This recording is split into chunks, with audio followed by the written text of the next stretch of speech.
Right now, something is bigger in your mind than it actually is. A conversation you're dreading, a mistake you made, a text someone hasn't answered. It's sitting in the center of your thoughts, taking up the whole screen, feeling enormous. The Stoics had a technique for this. It takes about 30 seconds, it costs nothing, and it works on almost any anxiety you can name. They called it the view from above, and the Emperor of Rome used it to survive ruling the known world. This is the unbothered Stoic, one ancient idea made usable every week. Today, the view from above, a 30-second Stoic technique for shrinking any problem back to its real size, and 3 ways to use it the next time your mind starts to spiral. Here's what it is.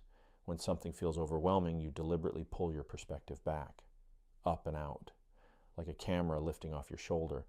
First you see yourself small in the room, then the building, then the whole city, full of people, each one carrying their own huge invisible worries, then the country, then the curve of the earth, then the planet, a pale dot, spinning in a silence so vast it has no edge. And that thing that felt enormous a minute ago is now the size it truly is. Marcus Aurelius did this constantly. Listen to how he talks himself into perspective in his journal. You can rid yourself of many useless things among those that disturb you, for they lie entirely in your imagination, and you will then gain for yourself ample space by comprehending the whole universe in your mind. He ran an empire from inside that wide view. Plague, war, betrayal, and he kept lifting the camera up, until the noise got quiet. Here's the core idea I want you to carry out of this video. Your problem hasn't grown. Your perspective has shrunk around it. Anxiety works by zoom. It presses its face against one worry until that worry fills your entire field of vision, and you lose all sense of scale. The view from above doesn't deny the problem. It just restores the scale. It puts the thing back into a universe that is unimaginably larger than it, which is where it actually lives. If that reframe is useful to you, take a second to hit like. It quietly helps the channel reach other people who feel like their one problem is the whole sky. Then let's make it a real practice, because a good idea you can't perform is just a nice quote. 3 exercises, all Stoic, all usable in the next 5 minutes. The first is the literal zoom. Close your eyes. Picture yourself where you're sitting. Now rise, see the roof, the street, the city lights, the continent at night, the blue curve. Keep going until you can see the whole planet hanging in the dark. Hold it there for 3 slow breaths. Then come back down. Most people report the same thing. The worry is still there, but it's been returned to its actual size. Small, survivable. One event, on one day, on one dot. The second exercise is the crowd of lives. Marcus liked to remember how many people had lived before him and vanished. Whole generations, each certain their dramas were the center of everything. So, try this. Look at a busy street or just imagine one. Every single person you see is starring in a story as vivid and urgent as yours. Each one is someone's whole world. When you really feel that, 2 things happen at once.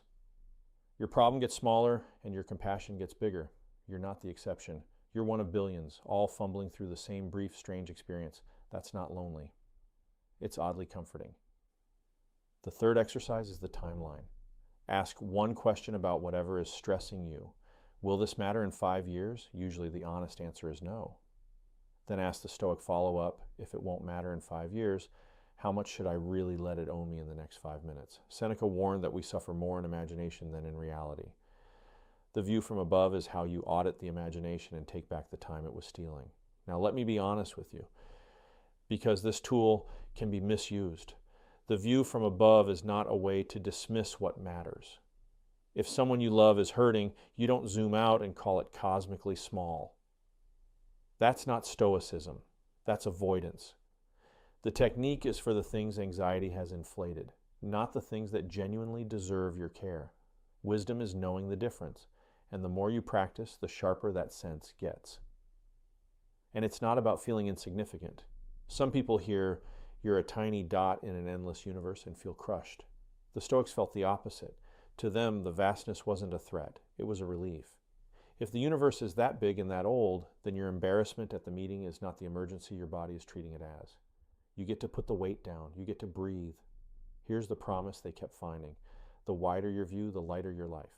People trapped at ground level, nose against a single worry, live in a state of constant emergency. People who can lift the camera move through the same events with a strange, steady calm. Nothing in the world changed. Their altitude did. Marcus wrote near the end of his life, "Think of the whole of existence of which you are a tiny part. Think of the whole of time in which you have been assigned a brief and fleeting moment."